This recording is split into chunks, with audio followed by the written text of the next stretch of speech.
ஆயுர்வேதம் ஒரு பொக்கிஷம், நம் ஆயுள் நீட்டக்கும் அற்புதம். டாக்டர் ஸ்ரீவர்மாஸ்.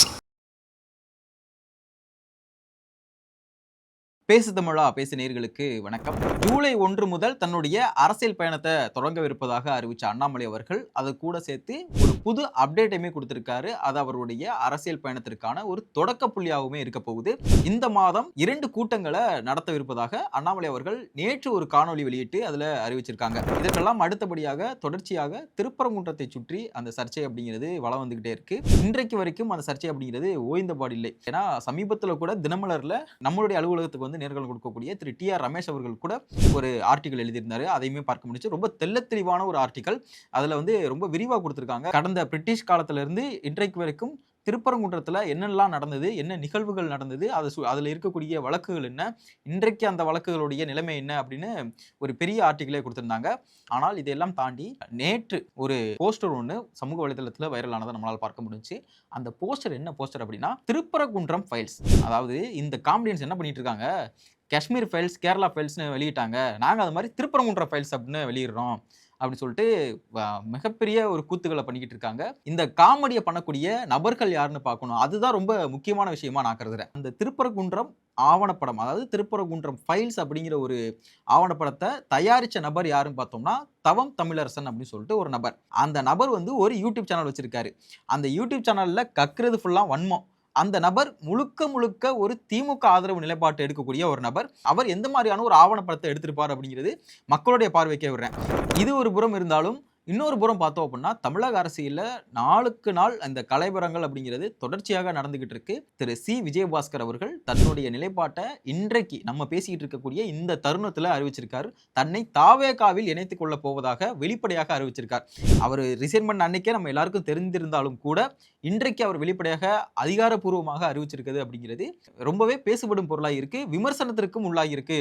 இனிமேல் தாவேகா மீது பெரிய அளவுல விமர்சனம் வரும் சி விஜயபாஸ்கர் அவர்களுடைய இணைப்பு விழா அன்றைக்கு. அதற்கான காரணம் என்ன அப்படிங்கிறது குறித்தும் இந்த காணொலியில விரிவா பார்க்க போறோம். ஜூன் 5ஆம் தேதி தமிழக பாஜகவிலிருந்து விலகி தன்னுடைய புதிய அரசியல் பயணத்தை தொடங்கவிருப்பதாக அறிவிச்ச திரு அண்ணாமலை அவர்கள் இந்த ஜூலை மாதத்துல அவருடைய அரசியல் பயணத்தையுமே தொடங்க போறதாகவுமே அறிவித்திருந்தாரு. சோ இந்த ஜூலை மாதத்துல அப்படி என்னப்பா அரசியல் பயணம் அப்படின்னு கேட்டா அப்படின்னா, இந்த ஜூலை மாதம் முழுக்க போதைப் பொருட்களுக்கும் போதைக்கும் எதிரான ஒரு மாதமாக கடைபிடிக்க போவதாக திரு அண்ணாமலை அவர்கள் நேற்று ஒரு காணொலி வெளியிட்டு சொல்லியிருந்தாரு. இந்த ஜூலை மாதத்திலே பொள்ளாச்சியிலும் திருச்செந்தூரிலும் 2 பொதுக்கூட்டங்கள்ல திரு அண்ணாமலை அவர்கள் கலந்து கொள்ள போவதாக அறிவிச்சிருக்காரு. முழுக்க போதைப் பொருள் நடவடிக்கைக்கு எதிராக. ஆனாலும் கூட இது இன்னொரு கோணத்திலுமே நம்ம அணுகணும். இந்த 2 பொதுக்கூட்டங்களையும் கண்டிப்பாக மேடை ஏறி திரு அண்ணாமலை அவர்கள் பேசத்தான் போகிறார். ஆனால் இந்த 2 பொதுக்கூட்ட மேடைகளிலுமே அண்ணாமலை அவர்கள் கண்டிப்பாக அரசியல் கலப்பு இல்லாமல் பேச போவது இல்லை. சோ அவருடைய அரசியல் பிரவேசத்தை இந்த மாதம் அவர் தொடங்க போகிறார் அப்படிங்கிறத தெள்ளத் தெளிவாக எடுத்து சொல்லியிருக்காரு நேற்றைய காணொலியில. இதெல்லாம் நம்ம ஒரு புறம் வச்சுட்டு திருப்பரங்குன்றம் ஃபைல்ஸ் இந்த காமெடியன்ஸ் பண்ணக்கூடிய அந்த கேலி கூத்துக்களை நம்ம தெளிவாக பார்க்கணும். குறிப்பா இந்த திருப்பரங்குன்றம் ஃபைல்ஸ் அப்படிங்கிற எடுத்த நபர்கள் யாரு, இந்த ஆவண திரைப்படத்தை வெளியிட இருந்த நபர்கள் யாரு, இதுல விஐபின்னு சொல்லி அழைக்கப்பட்ட நபர்கள் யாரு, இதற்கு பின்னணியில என்ன இருக்கு அப்படிங்கிற குறித்துலாம் இதுல பார்க்கணும். இந்த திருப்பரங்குன்றம் ஃபைல்ஸ் அப்படின்னு சொல்லக்கூடிய ஒரு ஆவண திரைப்படம் எடுக்கிறாங்க. இந்த ஆவண திரைப்படத்தை எடுத்த நபர் யாருன்னு பார்த்தோம் அப்படின்னா தவம் தமிழரசன் அப்படிங்கிற ஒரு நபர். அந்த நபர் ஒரு யூடியூப் சேனல் வச்சிருக்காரு. அந்த யூடியூப் சேனல் முழுக்க திமுக ஆதரவு நிலைப்பாடு. சோ முதல் பத்தியிலே நம்மளுக்கு தெரிஞ்சிருச்சு அவர் எப்படிப்பட்ட ஒரு நபரா இருப்பாரு அப்படின்னு. இரண்டாவதாக அந்த யூடியூப் சேனல்ல வரக்கூடியது எல்லாமே மத்தியில் ஆளக்கூடிய அரசு என்ன ஒரு திட்டம் கொண்டு வந்தாலும் அதை எதிர்த்து ஒரு வன்மத்தை கக்கக்கூடிய ஒரு செயலை பண்ணுவாரு. இப்படியான ஒரு நபர் எந்த மாதிரியான ஒரு ஆவணப்படத்தை எடுத்திருப்பாரு. சோ அப்ப இந்த ஆவணப்படத்தினுடைய நோக்கம் என்ன, அப்ப இவங்களுடைய நோக்கம் எல்லாம் என்னவா இருக்கு, இந்த திருப்பரங்குன்றத்தை வைத்து இன்னொரு ஒரு சர்ச்சையை கிளப்பி சோ இதன் மூலியமாக ஏதாவது ஒரு ஆதாயம் அடையலாமா அப்படிங்கிறதா இவங்களுடைய நோக்கம். இதுல கலந்து கொள்வதற்காக இருந்த நபர்கள் யார் யாருங்கிறதையும் சொல்றேன். சோ மக்களாகி நீங்கள் அவங்க எல்லாம் எப்படிப்பட்ட நபர்கள் அப்படிங்கிறதையுமே கமெண்ட்ல சொல்லுங்க. முதலாவதாக யாருன்னா சட்டமன்ற உறுப்பினர். ஒரு மதத்திற்கு இந்த ஆவண திரைப்படம் அப்படிங்கிறது முழுக்க எப்படி பார்த்தாலும் ஹிந்து மதத்திற்கு எதிராக தான் எடுக்கப்பட்டிருக்கும். அது நம்மளுக்கு இந்த நபர்களை பார்த்தாலே தெரியும். சோ அப்படிப்பட்ட ஒரு திரைப்படத்தை வெளியிடுவதற்கும் அந்த திரைப்படம் வெளியிடல கலந்து கொள்வதற்கும் ஒரு சட்டமன்ற உறுப்பினர் போயிட்டு கலந்து கொள்றாரு. அவர் யாருன்னா தமிமுன் அன்சாரி, மனிதநேய ஜனநாயக கட்சியினுடைய சட்டமன்ற உறுப்பினர். அவர் தான் பொதுச் செயலாளரும் கூட, அந்த கட்சியினுடைய பொதுச் செயலாளரும் கூட அவர் தான். தமிமுன் அன்சாரி அதுக்கு கலந்து கொள்றாரு. இன்னொருத்தவர் யாருன்னு பார்த்தோம்னா கருணாஸ். இந்த கருணாஸ் அவர்களை குறிப்பா பேசணும்னு நினைக்கிறேன். 2016 முதல் 2021 வரைக்கும் திருவாடானை சட்டமன்ற தொகுதியினுடைய சட்டமன்ற உறுப்பினர் இந்த திரு கருணாஸ் அவர்கள். இவரு சட்டமன்ற உறுப்பினர் மட்டும்தான் பேரளவுக்கு. கடைசியா எங்க பார்த்திருப்பீங்கன்னா கூவத்தூர்ல பார்த்திருப்பீங்க. அதுக்கப்புறம் அவரை எங்கேயுமே பார்த்திருக்க முடியாது. சட்டமன்ற உறுப்பினர் அப்படிங்கிற ஒரு பேர் மட்டும் தான் அவருக்கு இருந்திருக்கும். கடைசி வரைக்கும் அந்த சட்டமன்ற தொகுதியில என்ன பண்ணாருன்னு போய் அங்க இருக்கக்கூடிய மக்களை கேட்டா தெரியும். ஒண்ணுமே பண்ணது கிடையாது. அந்த திருவாடானை சட்டமன்ற தொகுதி அப்படிங்கிறது 2016 இருந்து 2021 வரைக்கும் அடைந்த முன்னேற்றம் என்ன? அவர் அந்த தொகுதிக்காக செஞ்ச பங்களிப்பு என்ன? அந்த தொகுதி மக்களுக்காக இவர் செஞ்ச ஏதாச்சும் ஒரு விஷயம், ஒரு துரும்பு கூட கிள்ளி போடல அப்படிங்கிறதா அந்த தொகுதி மக்களுடைய ஆதங்கம். அந்த தொகுதி மக்கள் அடைந்த பயன் என்ன இவரால? ஒண்ணுமே கிடையாது. சட்டமன்ற உறுப்பினர் அப்படிங்கிறது ஒரு பேரளவுக்கு இருந்த ஒரு நபர் கருணாஸ் அவர்கள். இதுல இன்னொரு விஷயமாக என்ன பார்க்கணும் அப்படின்னா, இந்த கருணாஸ் அவர்களை பற்றி, இந்த கருணாஸ் அப்படிங்கிறவர் முக்குளத்தோர் புலிப்படை கட்சின்னு ஒரு கட்சி வச்சிருக்காரு. இவர் என்ன பேசுறாரு நேற்றைய பத்திரிகையாளர் சந்திப்புல, இது ஒரு சமூக நீதிக்கான மண், எல்லா மதத்துக்குமான ஒரு ஆட்சி தான் நடக்கணும், இங்க மதக்கலவரத்தை தூண்டுவதற்காக சில நபர்கள் இருக்காங்க அப்படின்னு இப்படியெல்லாம் பேசக்கூடிய ஒரு நபர் வந்து ஒரு சமுதாயத்துக்காக ஒரு கட்சியை வச்சு நடத்திட்டு இருக்காங்க. நீங்க எல்லாருக்குமானவர்களாக இருக்கணும், எல்லா மதத்துக்கும் சமமாக இருக்கணும் அப்படின்னா நீங்க எல்லாருக்கும் சமமான ஒரு கட்சியை தான் நடத்திருக்கணும். எதுக்காக நீங்க ஒரு சமுதாயத்துக்காக கட்சி நடத்துறீங்க? அப்படி கேட்டா என்ன சொல்லுவாங்கன்னா, நாங்க இந்த சமுதாயத்தை முன்னேற்றுவதற்கான வழிகளை பார்க்கிறோம், இந்த சமுதாயத்தை வந்து இன்னும் முன்னேற்றம் அடைவதற்கான எல்லா வழிகளையும் முன்னெடுத்துக்கிட்டு இருக்கோம், நாங்க ஒரு சமுதாயத்துக்காக கட்சி நடத்தல அப்படிங்கிற ஒரு வாதத்தை முன்வைப்பாங்க.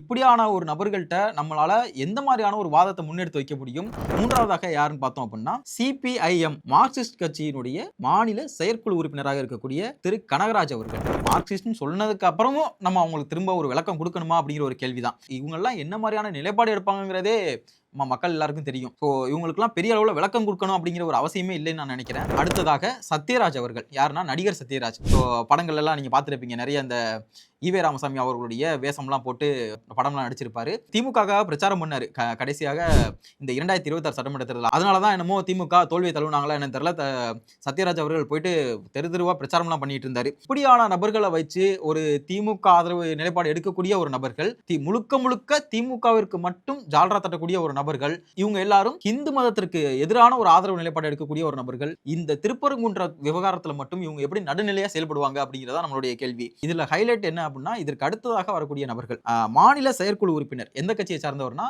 எஸ்டிபிஐ எஸ்கே அஸ்கர் அலி அப்படிங்கிற ஒரு நபர். அடுத்ததாக ஜிம்ராஜ் மில்டன் உயர்நீதிமன்ற வழக்கறிஞர் பிஆர்பிசி. இவங்களுடைய பின்னணிலாம் என்ன அப்படிங்கிறதுமே நான் விவரிக்கிறேன். குறிப்பா இந்த ஆவண திரைப்படம் எடுத்தவரை நம்ம முதலாவதாகவே பார்த்தாச்சு. இதற்கெல்லாம் நம்ம கருணாஸ் அவர்களையுமே பார்த்தாச்சு. ஸோ எஸ்டிபிஐ கட்சியை பத்தி நான் முக்கியமா சொல்லணும்னு நினைக்கிறேன். எஸ்டிபிஐ கட்சியினுடைய மாநில தலைவராக இருக்கக்கூடியவர் யாருன்னு பார்த்தோம்னா நெல்லை முபாரக். பேர்ல நெல்லை இருக்கும், ஆனா திண்டுக்கல்ல போய் போட்டிடுவார். 2019 ஆண்டு திருப்புவனத்துல ராமலிங்கம் அப்படிங்கிற ஒரு நபர், பாட்டாளி மக்கள் கட்சியை சார்ந்தவர், அவர் வந்து கொலை செய்யப்படுறாரு. என்ன காரணத்திற்காக கொலை செய்யப்பட்டார் அப்படிங்கிறத நாடறியும் நேஷனல் மீடியா வரைக்கும் பேசப்பட்டது திருப்புவனம் ராமலிங்கம் அவர்களுடைய கொலை வழக்கு. அவர் எதற்காக கொலை செய்யப்பட்டார், என்ன காரணத்திற்காக, அவங்களுடைய நோக்கம் என்னவாக இருந்தது, அவங்களை கடைசி வரைக்கும், அதாவது நம்ம பேசிட்டு இருக்கக்கூடிய இன்றைய நாள் வரைக்கும் அந்த கொலையோட தொடர்புடைய நபர்கள் 2 பேர் வந்து இன்னும் வரைக்கும் கைது செய்யப்படாம தான் இருக்காங்க. சோ அந்த அளவுக்கு அவங்களுக்கான ப்ரொடெக்ஷன் அப்படிங்கிறது யார் கொடுக்குறாங்க அப்படிங்கிறதும் மக்களுக்கு தெரியும். இந்த ராமலிங்கம் அவர்களுடைய கொலை வழக்கு தொடர்பாகவும் நெல்லை முபாரக் அவர்களுடைய வீட்டில் என்ஐஏ சோதனை நடத்தியது 2023 ஆண்டு நினைக்கிறேன், என்னுடைய நினைவு சரியாக இருக்குமே. ஆனால் கரெக்டா அதிகாலை 5 மணிக்கு இந்த சர்ச் அப்படிங்கிறது தொடங்குது. தொடர்ந்து ஒரு 4 மணி நேரம் வந்து இந்த சர்ச் அப்படியே போயிட்டே இருக்கு. ஏறத்தாழ ஒரு 3 மணி நேரம் 4 மணி நேரம் இந்த சர்ச் போயிட்டு இருந்தது. முடிந்த பிறகாக நிறைய ஆவணங்கள்லாம் கைப்பற்றப்பட்டது. அன்றைக்கு என்ஐஏ சார்பில் வந்து தகவல் தெரிவிக்கப்பட்டது. இந்த கும்பலினுடைய ஒட்டுமொத்த நோக்கம் என்னவாக இருக்கும் அப்படிங்கிறத நீங்க தெளிவாக கவனிச்சுக்கணும். இந்த ஆவண திரைப்படம் அப்படிங்கிறது பல்வேறு தரப்புல இருந்து எதிர்ப்புகள் வருது. அந்த எதிர்ப்புகள் வந்ததற்கு பிறகாக இந்த ஆவண திரைப்படம் வெளியிடல் அப்படிங்கிறது நிறுத்தப்படுது. இதற்கு பிறகாக இவங்க ஒரு பத்திரிகையாளர் சந்திப்பை சந்திக்கிறாங்க. இந்த பத்திரிகையாளர் சந்திப்புல தமிழ்நாடு டிஜிட்டல் ஜேர்னலிஸ்ட் யூனியன் அப்படின்னு ஒரு பெயரை பயன்படுத்துறாங்க. இதையுமே மக்களுக்கு தெரியப்படுத்தணும் அப்படிங்கிறதுக்காக தான் இதை நான் சொல்றேன். இந்த தமிழ்நாடு டிஜிட்டல் ஜேர்னலிஸ்ட் யூனியன் அப்படின்னு சொன்னோனையும் ஏதோ பத்திரிகையாளர்கள் குழுமி இருக்கக்கூடிய ஒரு யூனியன், சோ முழுக்க முழுக்க ஊடகவியலாளர் குழுமி இருக்கக்கூடிய ஒரு யூனியன் அப்படின்னு நினைச்சக்கூடாது மக்கள். இந்த யூனியன் முழுக்க முழுக்க திமுக ஆதரவு நிலைப்பாடு இருக்கக்கூடிய கும்பலுக்காக செயல்படக்கூடிய ஒரு யூனியன். இந்த டிஜிட்டல் ஜேர்னலிஸ்ட் யூனியனுக்கு தலைவர் யாருன்னு பார்த்தோம் அப்படின்னா மகிழ்நன் ஒருத்தர். அவர் வந்து ஒரு யூடியூப் சேனல் நடத்துறாரு. அந்த யூடியூப் சேனலுமே எப்படிப்பட்ட யூடியூப் சேனல் அப்படிங்கிறது மக்களுக்கு தெரியும். போய் பாத்தீங்கன்னா இப்படியாப்பட்ட நபர்கள் எப்படி ஒரு நடுநிலையோடு ஒரு மதச்சார்பு இல்லாம ஒரு சாரார குற்றம் சாட்டாம எப்படி இவங்க ஒரு ஆவண படத்தை எடுத்திருப்பாங்க. இதுல இருந்தே தெரியுது இவங்களுடைய நோக்கம் வேற ஏதோவாக இருந்திருக்கு. ஏதோ கவர்மெண்ட் வந்து கொஞ்சம் சுதாரிச்சு இந்த ஆவண திரைப்படத்தை வெளியிட விடல. அதனால இந்த கும்பலுடைய எண்ணம் அப்படிங்கிறது ஈடேறல. சோ அதன் காரணமாகவே இவங்க எல்லாரும் பத்திரிகையாளர் சந்திப்புல வந்து வன்மத்தை கக்க ஆரம்பிச்சாங்க. சோ விஜய பாத்தீங்களா, ஹிந்துத்துவாக்கு ஆதரவாக செயல்படுறாரு, பாஜகவுக்கு ஆதரவாக செயல்படுறாரு அப்படின்னு இங்க இருக்கக்கூடிய தமிழ்நாடு முதலமைச்சர் அவர்கள் மீது வந்து வன்மத்தை கக்க ஆரம்பிச்சாங்க. இந்த பத்திரிகையாளர் சந்திப்புல ஒரு 2-3 விஷயங்கள் வந்து பேசப்பட்டது. அந்த 2-3 விஷயங்களுமே நம்ம மக்களுக்கு வந்து ரொம்ப சுருக்கமா சொல்லணும்னு நினைக்கிறேன். தமிமுன் அன்சாரி சட்டமன்ற உறுப்பினர் என்ன குறிப்பிட்டாரு பத்திரிகையாளர் சந்திப்புல அப்படின்னா, இந்த காஷ்மீர் ஃபைல்ஸ், கேரளா ஃபைல்ஸ் அப்படிங்கிற மாதிரியான திரைப்படங்கள்லாம் வெளியில வந்துச்சு. இந்த திரைப்படங்கள் எல்லாமே ஒரு சாரார குற்றம் சாட்டி இங்க ஒரு மதக்கலவரத்தை தூண்டணும், உண்மைக்கு மாறான ஒரு திரைப்படத்தை எடுத்திருந்தாங்க அப்படிங்கிற ஒரு குற்றச்சாட்டு வைக்கிறாரு. காஷ்மீர் ஃபைல்ஸ் அப்படிங்கிற ஒரு படம் உண்மைக்கு மாறாக எடுக்கப்பட்ட ஒரு திரைப்படம் அப்படின்னு சொல்றாங்க அப்படின்னா, இவங்களுக்கு உண்மையிலேயே ஒண்ணு வரலாறு தெரியாம இருக்கணும், இல்ல வரலாறு படிக்காம இருக்கணும், இல்ல இவங்களுக்கு வேற ஏதோ ஒரு உள்நோக்கம் இருக்கணும் அப்படிங்கிறது தான். ஸோ காஷ்மீர்ல என்ன நடந்தது அப்படிங்கிறதுக்கு சான்று இருக்கு. இன்றைக்கு வரைக்கும் அங்க பண்டிட்டுகளுக்கு நடந்த அந்த கொடுமை அப்படிங்கிறதுக்கு சான்று இருக்கு. ஸோ இவங்க எல்லாரும் ஒரு வரலாற்று திரிபு வேலையை இவங்க பண்ணிக்கிட்டு இருக்காங்க. தொடர்ச்சியாக இந்த வேலையை இந்த கும்பல் பண்ணிட்டு தான் இருக்கு.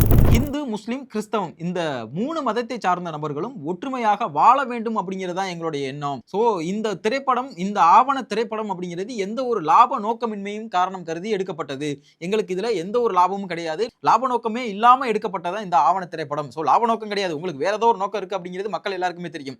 ஆனா சோ இந்து, முஸ்லிம், கிறிஸ்தவ மதத்தை சார்ந்த நபர்கள் எல்லாரும் ஒற்றுமையாக வாழ வேண்டும்ங்கிறது தான் எங்களுடைய எண்ணம். சோ அதற்காக எடுக்கப்பட்டதா இந்த ஆவண திரைப்படம் அப்படின்னு ஒரு கருத்தை வைக்கிறாங்க. இவங்களுக்கு உண்மையாகவே அப்படி ஒரு கருத்து இருந்தது அப்படின்னா, திருப்பரங்குன்றத்துல நடக்கக்கூடிய இந்த விவகாரத்துல இவங்க யாருக்கு ஆதரவான ஒரு நிலைப்பாடு எடுத்திருக்கணும்னா, ஹிந்துக்களுக்கு ஆதரவான ஒரு நிலைப்பாடு தான் எடுத்திருக்கணும். ஏன்னா அந்த மலை முழுக்க ஹிந்துக்களுக்கு சொந்தம். சோ அப்ப இந்த தீபம் ஏற்ற விவகாரத்துல நீங்க ஹிந்துக்களுக்கு ஆதரவாக தான் நின்றுக்கணும். இவங்க யாருக்கு ஆதரவாக நின்றாங்க அப்படிங்கிறது மக்களுக்கு தெரியும். அப்போ இவங்களுடைய நோக்கம் எல்லாமே வேறையாக தான் இருந்திருக்கு. இதுல முன்னாள் திருவாடானை சட்டமன்ற உறுப்பினராக இருந்த திரு கருணாஸ் அவர்கள் நடந்து முடிந்த தேர்தலில் சிவகங்கை தொகுதியில போட்டிட்டு இருந்தாரு. சோ தோல்வியை தழுவிருந்தார், அது வேற விஷயம். ஆனா இந்த நபர் வந்து என்ன குறிப்பிடாரு, ராமர் கோயில பாத்தீங்களா இப்ப 300 கோடி ஊழல் பண்ணிட்டாங்க. ராமர் கோவில்ல ஒரு சர்ச்சையான விவகாரம் போய்கிட்டு இருக்கிறது உண்மைதான். அந்த விவகாரத்தை யாரும் இங்க மறுக்கவே கிடையாது. ஆனா அதற்காக ஒரு கமிட்டி அமைக்கப்பட்டிருக்கு. அதுல 8 நபர்களை கைது செஞ்சிருக்காங்க. அதற்கான விசாரணை அப்படிங்கிறது போயிட்டு இருக்கு.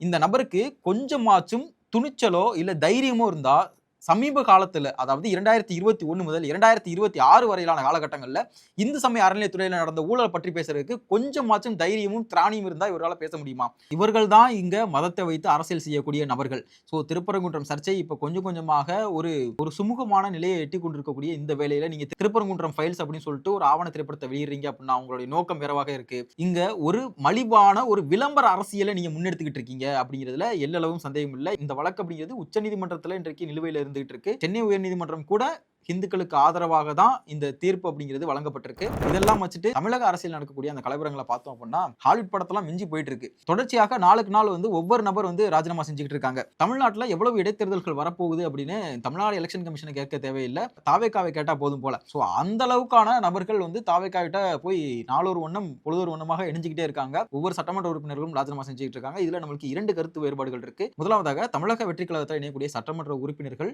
எதற்காக இணைகிறாங்க, அவங்க சொல்லக்கூடிய காரணம் என்ன? எந்த ஒரு காரணமே இல்லாம ஒவ்வொரு நாளும் மக்கள் மேண்டேட்டை எதிர்த்து நீங்க ராஜினாமா செஞ்சுட்டு இன்னொரு கட்சியில போய் இணையறீங்க அப்படின்னா இது என்ன மாதிரியான ஒரு ஜனநாயகத்தை காட்டுது அப்படிங்கிறது தெரியல. இரண்டாவதாக இங்க குதிரை பேரம் அப்படிங்கிற ஒரு விஷயம் நடக்கவே இல்லை அப்படிங்கிற ஒரு வாதத்தை முன்வைக்கிறாங்க. ஆனா இங்க குதிரை பேரம் நடந்திருக்கு அப்படிங்கிறதுக்கு முழுக்க முழுக்க யார் சாட்சினா திரு வைகோ அவர்கள். 2 நாட்களுக்கு முன்னாடி ஒரு பத்திரிகையாளர் சந்திப்புல விஜய் அவர்களே என்கிட்ட சொன்னாரு, உங்கள் கட்சியினுடைய சட்டமன்ற உறுப்பினர்களை ராஜினாமா செய்ய சொல்லுங்க, அவர்களுக்கு ஆதரவாக நான் பிரச்சாரம் செய்கிறேன் அப்படின்னு விஜய் அவர்கள் சொன்னதாக திரு வைகோ அவர்கள் குறிப்பிட்டாரு. அப்போ இது அப்பட்டமான ஒரு குதிரை பேரம். அப்போ திமுக கூட்டணியில் இருந்தாங்க, அதிமுக திமுக கூட்டணில இருந்து 2 நாட்கள் முன்னாடி தான் வெளியேறாங்க. அப்போ அதற்கு முன்னாடியே எனக்கு பெரும்பான்மை கிடைக்கணும் அப்படின்னா நான் என்ன மாதிரியான அரசியல் வேணாலும் நான் முன்னெடுப்பேன், எம்எல்ஏக்களை குதிரை பேரம் செஞ்சு வாங்கக்கூடிய வேலைகளை நான் பார்ப்பேன் அப்படின்னா இது மக்களுக்கான ஒரு ஆட்சியாக இருக்கவே முடியாது. சோ விஜய் அவர்களை யாரோ தவறாக வழி நடத்துறார்கள், இல்ல விஜய் அவர்கள் தவறான ஒரு பாதையை தேர்ந்தெடுக்கிறார் அப்படிங்கிறது தான் இதனுடைய அர்த்தம். சோ மக்களாகி நீங்கள் இந்த திருப்பரங்குன்றம் ஃபைல்ஸை பற்றியும் அண்ணாமலை அவர்களுடைய இந்த 2 பொதுக்கூட்டங்களை பற்றியும் சமீப காலமாக தொடர்ச்சியாக அதிமுகவுடைய சட்டமன்ற உறுப்பினர்கள் ராஜினாமா செஞ்சுட்டு போறதை பற்றியும் என்ன நினைக்கிறீங்க அப்படிங்கிறத கமெண்ட்ல சொல்லுங்க. நன்றி. உலக தமிழ் சொந்தங்களுக்கு வணக்கம். நான் ராஜவேல் நாகராஜன். பேசு தமிழா பேசு வலையொலியுடைய வளர்ச்சிக்கு நீங்களும் உறுதுணையாக இருக்கணும்னு நினைச்சீங்கன்னா இந்த வீடியோடைய டிஸ்கிரிப்ஷனில் இருக்கக்கூடிய ரேசர் பே லிங்கை கிளிக் பண்ணுங்க. அந்த லிங்க்ல போயிட்டு உங்களுக்கு விருப்பமான தொகையை பேசு தமிழா பேசுவனுடைய வளர்ச்சிக்கு உங்களுடைய பங்களிப்பாக நீங்கள் கொடுக்கலாம். நன்றி, வணக்கம்.